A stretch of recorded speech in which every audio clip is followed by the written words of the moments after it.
Rose. Thank you for joining me for that episode of Disturbing Reasons to Be Afraid of the Dark. I'm closer now. My things are starting to go away, so I figured I'll put the camera closer. But anyway, if you're new, please subscribe. If you're just watching this, I really appreciate it. Press that bell button so that way you know when I upload. I have a few interesting things coming up, so you don't want to miss that. And we're going to start the Bell Witch today. I am so excited. Oh, I love the Bell Witch. Anyway, but go ahead and subscribe. If you're new, I really appreciate it. And if you're from any of the Facebook sites, the paranormal groups or anything like that, thank you for actually clicking my advertisements for my page. I really appreciate it. I advertise half of my life away. But that's okay. It gets y'all here, doesn't it? And I'm sorry if it bugs you and you just finally press to figure out what it was. I don't do it to bug you. I just do it so that way I can share what I'm uploading, and I do upload every day. And if you want to request, I'll give it to you. I don't mind. Even though if it has nothing to do with paranormal, I'll do my best to do the research and give you what you asked for. It doesn't make me any difference. But anyway, thank you so much for actually clicking this and watching this. And go check out Pavilion Island. Scroll through my videos, see what I got, see if you're going to like it.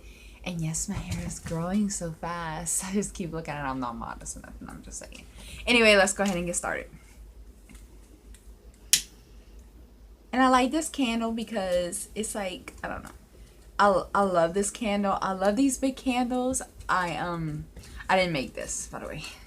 Sorry, Jenny just left the camera. If you do not know who Jenny is me and my husband's wonderful little pitty, red-nosed pit that we got a few months ago.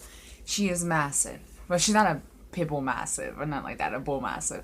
She's just really big for a female pit, and she kind of, if you have a big dog, you know, they throw their body weight. But anyway, let's go ahead and get started. The Bell Witch. Adams, Tennessee.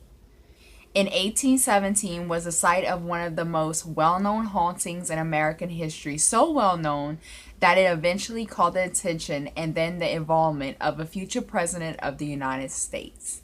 Known as the Bell Witch, the strange and often violent poltergeist activity that provoked fear and curiosity in the small farming community has remained unexplained for nearly 200 years and is the inspiration for many fictional ghost stories.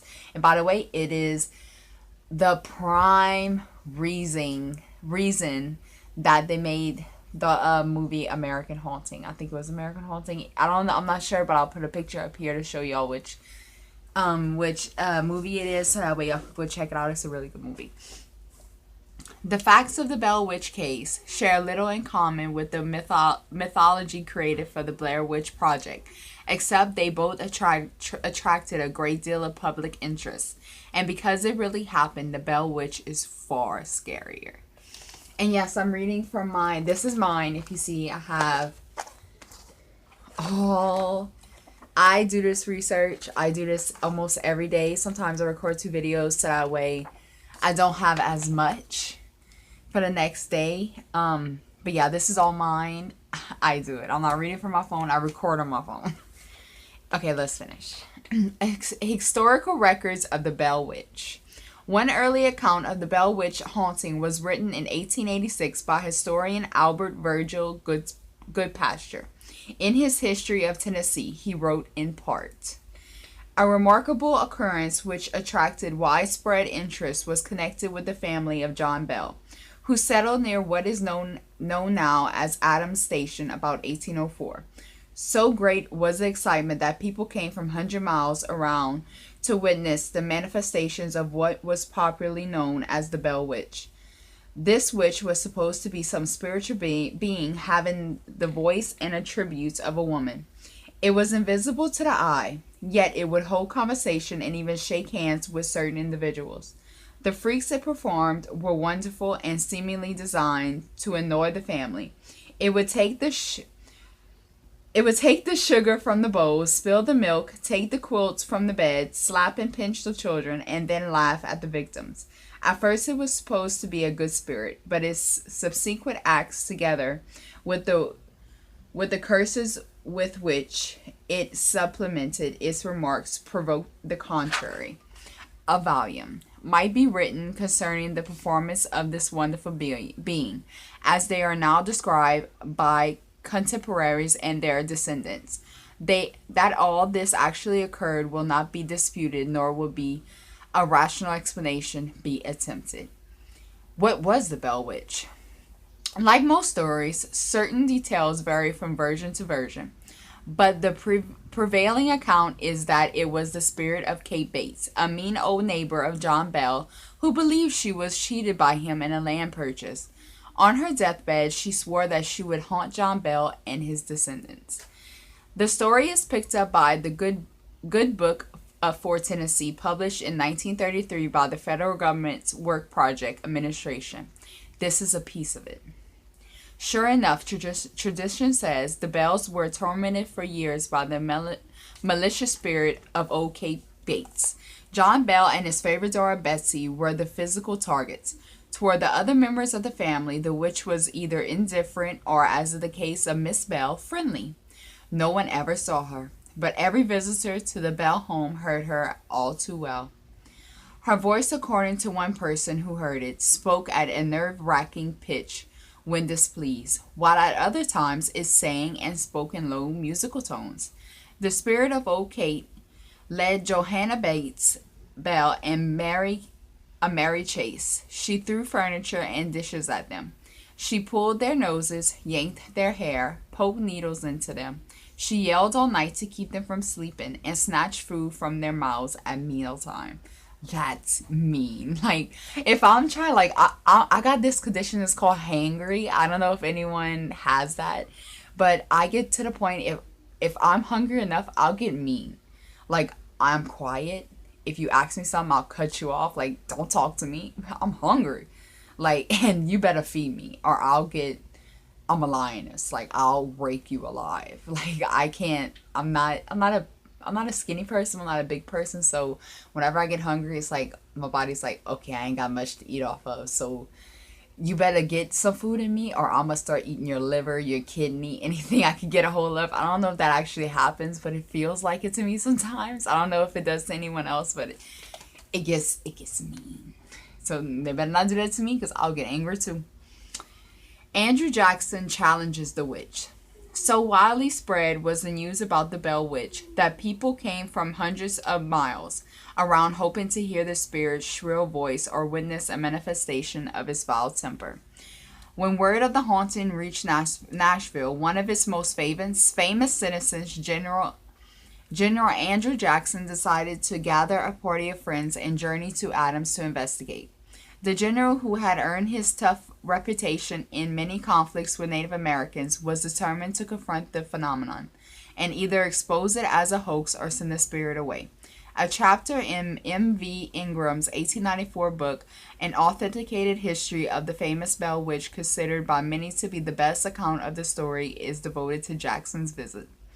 General Jackson's party came from Nashville with a wagon loaded with a tent, provisions, etc. Bent on a good time and much fun investigating the witch, the men were riding on horseback and were following along in the rear of the wagon as they approached near the place, discussing the matter and planning how they were going to do up the witch. Just then, traveling over a smooth level piece of road, the wagon halted and stuck fast. The driver popped his whip, whooped and shouted to the team, and the horses pulled with all of their might, but could not move the wagon on an inch. It was dead stuck as if welded to the earth. General Jackson commanded all men to dismount and put their shoulders to the wheels and give the wagon a push, but all in vain. It was a no-go. The wheels were then taken off one at a time and examined and found to be all right, revolving easily on the axles. General Jackson, after a few moments, started realizing that they were in a fix, threw up his hands explaining, "By the eternal boys, it is the witch." Then came the sound of a sharp metallic voice from the bushes saying, "All right, General, let the wagon move on. I will see you again tonight." The men, in bewildered astonishment, looked in every direction to see if they could discover from where came the strange voice, but could find no explanation to the mystery. The horses then started unexpectedly on their own accord, and the wagon rolled along as light and smoothly as ever. Attack on Jackson. According to some versions of the story, Jackson had indeed encountered the Bell Witch that night. Bessie Bell screamed all night from the pinching and slapping she received from the witch, and Jackson's covers were ripped off as quickly as he could put them back on. And he had his entire party of men were slapped, pinched, and had their hair pulled by the witch until morning, when Jackson and his men decided to hightail it out of Adams. Jackson was later quoted in saying, "I'd rather fight the British in New Orleans than to fight the Bell Witch."